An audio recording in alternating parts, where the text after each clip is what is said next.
रडक्यापणाशिवाय दुसरा काय येणार यांना?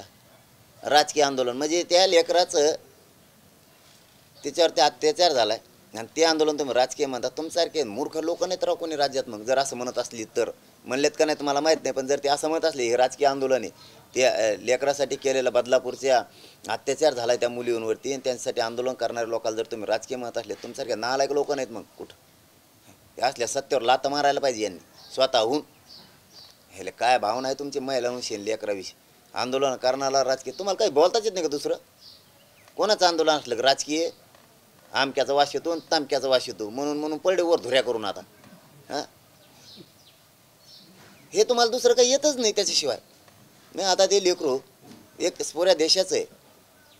आज देशात हळहळ केली जाते, महाराष्ट्रात नाही तर पुऱ्या देशात. आणि असं मूर्खासारखं बोलतेत की ते राजकीय आंदोलन आहे काय. तुम्हाला लोक ठेप्यालाच आणणार आहेत. मायबाप जनतेला माझं म्हणणं हे यांना पाया घाल टाकाच ह्यावेळेस. यांना सोडूच नका, यांना बी आपले डाव कळून देऊ नका. यांनी सगळे अडचणीत आणले. मराठी अडचणीत आणले, मुस्लिम अडचणीत आणले, दलित अडचणीत आणले, 12 बलुतेदार सामान्य ओबीसीयांनी अडचणीत आणला. यांना एकदा ना टाकाच यांना पायाखाली, यांना सोडायचंच नाही यावेळेस. लाठीचार्ज झाला त्या आंदोलकांवर, महिलांवर. शेवटी आता काय द्वेषी माणूस, गृह खातं चालवणारा इतका द्वेषी आहे.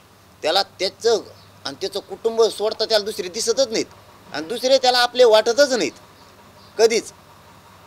त्याला कधीच असं वाटत नाही की ही जनता आपली आहे, ही राज्य आपलं आहे, सत्तेवर आपण बसलोय, आता नको जातीवाद, आता सगळी जनता म्हणजे माझी, किंवा पक्षात भेद नको, असं कधीच वाटत नाही. कशात बी द्वेष हाणायला लावणार, लगेच आंदोलकाला हाणायला लावणार, पोलिसाला. अरे दिवस बदलत असतात भाऊ, तुम्ही बघितलं नाही? तुम्हालाच वाटत होतं याच्या आधी काँग्रेसची सत्ता कधी बदलल का? आली भाजपाची. आता त्यांना जसं वाटत होतं तुम्हाला त्यांच्याबद्दल, तसंच तुम्ही बी लय गर्वात नका जाऊ. अमरत्व घेऊन नाही आल्याल तुम्ही. बदल होत असतो आणि प्रत्येकाचे दिवस येत असतात. गृहमंत्री झालात, फोडाफोडी केलं म्हणून सरकार बनवलं म्हणून अमरत्व झालं समजू नका.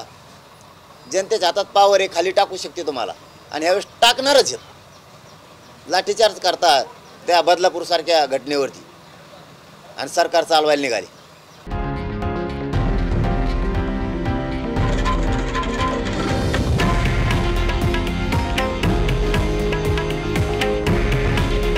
हे आहे देशातील नंबर 1 न्यूज नेटवर्क आणि आपण पाहत आहात TV9 मराठी. काळजी तुमची, हित महाराष्ट्राचं.